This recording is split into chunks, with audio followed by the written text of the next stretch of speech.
Для меня современное искусство — это постоянное эмоциональное обновление и те неожиданные знания, которые мне посылает будущее.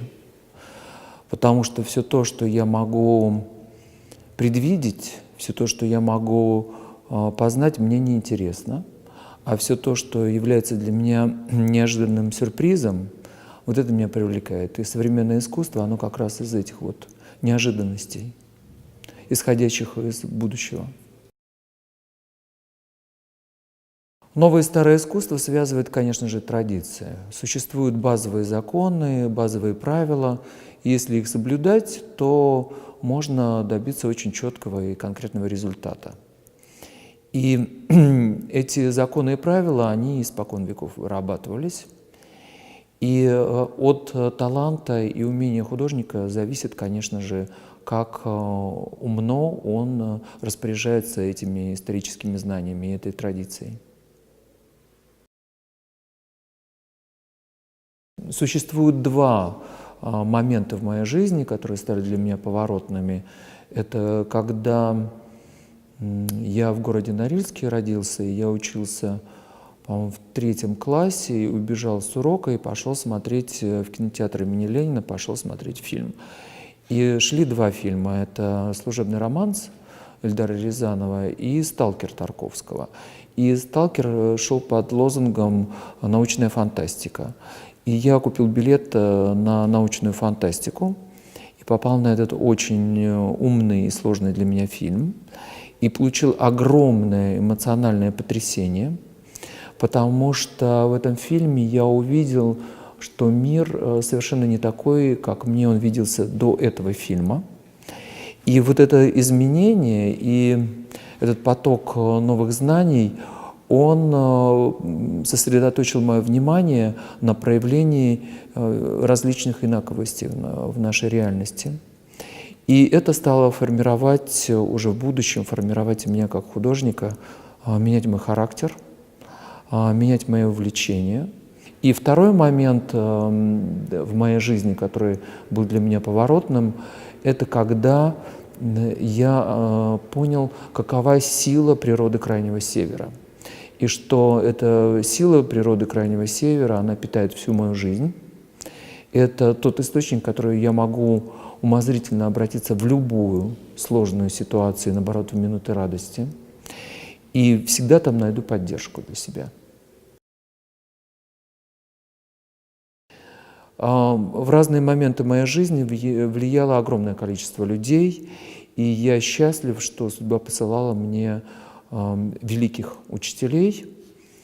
И пример этих учителей, он помогал корректировать мою собственную жизнь. И это начиная, конечно же, и там Эндрю Логан, британский скульптор, и Пако Рабан, с которым я познакомился в Латвии, и Слава Полунин, которого я очень люблю, и Боб Вилсон, с которым я познакомился в 2001 году и работал для него 6 лет. И масса других великих старших товарищей, которые вот они, конечно же, своим примером своей жизни показывали, как я могу расширить и сделать свою жизнь более интересной.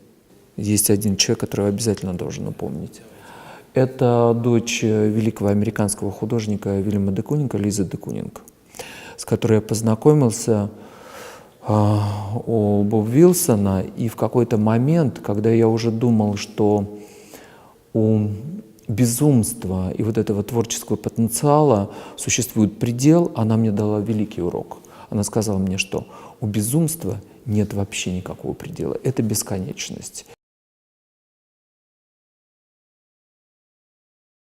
23 года я участвую в таком проекте британском, он называется «Альтернативная мисс мира».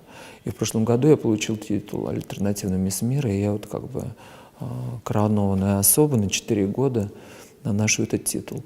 И несмотря на то, что с 95-го года, да, уже 23 года участвую в этом фестивале, который посвящен перформанс-арту и различным другим направлениям изобразительного искусства, этот проект всегда меня удивляет.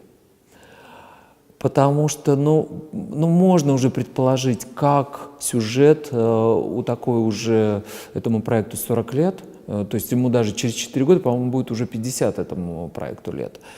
И вот за 40 там, с лишним лет этот проект уже можно предсказать, как он вообще может лечь. Но каждый раз фантастические художники, которые участвуют в этом безумстве, они настолько меня потрясают. Вот это я обожаю.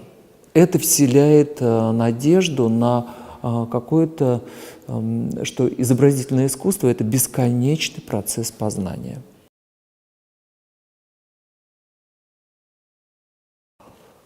В контексте мирового процесса, но здесь у меня никаких иллюзий нет, потому что мы, конечно же, провинция. Несмотря на все наши амбициозные потуги и художественное растирание соплей, все равно мы являемся провинцией, нам очень далеко до Лондона, до Токио и до Нью-Йорка, и даже до Майами Арт-Базель. Вот, нам вообще как до Эйфелевой башни. Но, тем не менее, я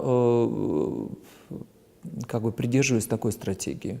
Я стараюсь спасти тех, кого еще можно спасти. И я до сих пор частным образом имею круг студентов.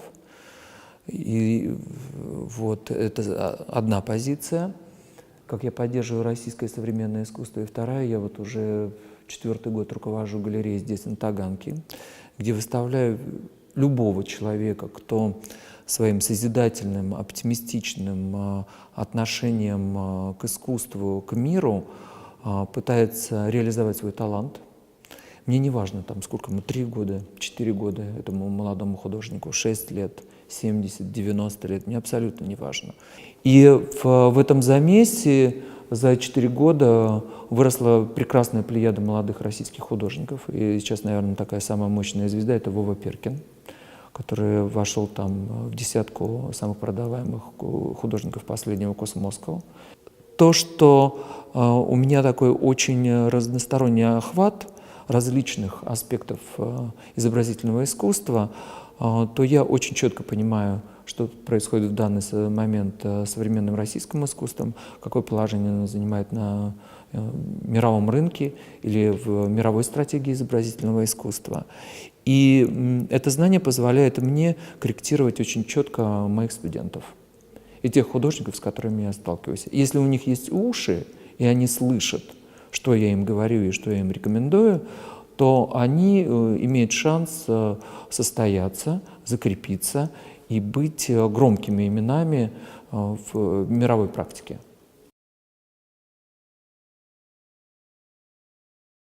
Я считаю, что, конечно же, семья является таким источником счастья человека. И если человеку, любому, там, женщина, мужчина, вдруг они встречаются, им выпадает вот эта радость разделенной любви, и они счастливы в этой любви, и они готовы на этой любви построить свою семью, родить детей, это просто вот невероятная программа, которую космос снипослал за какие-то заслуги вот этим 2 особям. Но существуют люди, как я, которые вообще даже не находятся вне этой программы. Но, тем не менее, я понимаю значимость этого всего. И, конечно же, через мой коллаж я максимально хотел цветом, этим буйством каких-то сбитых композиций, каких-то ритмов и вот этих вот счастливых лиц показать, что, конечно же, семья – это уникальное космическое явление. И если люди внутри этого космического явления сохраняют вот эту радость, восторг от такого события, то все отлично, все хорошо. И вот это я только пытался выразить на той версии обложки, которую я предложил для вас. Как семья повлияла на мою жизнь? Моя семья имеет очень сложную биографию. Моя семья прошла через все сталинские репрессии, и мои родители, они проходили по статье «Дети врагов народа», поэтому они были на всех самых таких трудных комсомольских стройках. Это Целина, Чукотка, полуостров Таймыр, и у них не было никакого шанса ничем другим заниматься, несмотря на уровень их интеллектуального развития, потому что они просто были детьми врагов народа. И мое воспитание, оно проходило в суровых, очень бедных, но довольно-таки структурированных семейных традициях. Мне позволялось делать все, что я хочу, потому что родители понимали, что они благодаря какому-то стечению обстоятельств остались живы, несмотря на этот исторический слом, в котором они родились и росли. И поэтому они меня баловали, как они могли позволить себе это. Люди объединяются в сообщества для того, чтобы более комфортно и более точно реализовать те или иные стратегические задачи, которые они в себе слышат. Вот я, например, слышу голос, он мне говорит делать что? Вот я это и делаю. И чем точнее я выполняю указания этого голоса, тем громче он в следующий раз звучит. Если я отхожу от задач, которые диктуются этим голосом, то он начинает звучать тише, и его сложнее распознать среди общего городского шума. И тогда я покидаю Москву, уезжаю на какой-нибудь остров, к морю, и там голос начинает опять звучать громче. И я знаю, как дальше жить, что делать. Я смотрю современное искусство, а я считаю себя абсолютно неподготовленным человеком, только своей душой, и как бы мое сердце, у него есть такая рука, оно прощупывает все, как такой ландшафт. И если рука моего сердца чувствует, что то, что она прощупывает, это такое приятное, это напоминает огромную снежную равнину, то тогда я говорю, да, это то искусство, которое я ищу и жду. Если бы я был богатым человеком, я бы покупал очень много современного искусства. Я все время надеюсь, что появится вдруг в кругу моих более финансово успешных, среди более финансово успешных моих друзей такие вот энтузиасты, и они откроют музей современного искусства, меня возьмут главным куратором этого музея, и я им соберу невероятно счастливую, потрясающую, радостную коллекцию той жизни, которая развернулась в начале 2000-х годов в России. А она есть, слава богу. Культура и искусство – это роскошь, конечно же. Это такая роскошь, которую себе могут позволить как и очень богатые люди, как и не очень богатые люди, как абсолютно бедные люди. Потому что искусство и культура, они дают повод для эмоционального приключения. А эмоциональное приключение ты ни за какие деньги не купишь. Правильный коллекционер, он эмоциональное переживание собирает.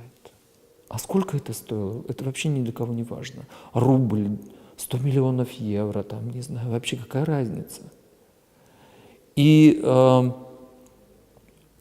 жизнь, она, понимаете, полна очень многих проявлений, которые мы не можем предположить, что жизнь вот такое может нам подарить. И искусство – одно из таких проявлений. Мы не можем предположить никак ни своим разумом, ни своим образовательным багажом, ни своим опытом успешного бизнесмена, либо своим опытом нищего человека. Мы не можем предположить, что искусство может нам подарить такое сопереживание. Театральное, музыкальное, изобразительное, не знаю, там, оперное, что хотите, хоть игра шахмат – это тоже искусство, там, спорт – это тоже искусство. И когда мы это видим, мы наполняемся таким коктейлем надежды, вот через этот восторг, что это нам дает и жизненную молодость, это нам дает перспективу всего, чего мы хотим. Вот это я обожаю. И за это я люблю искусство и культуру, потому что они нас способны поменять и сделать человеком лучше, богаче, добрее, счастливее.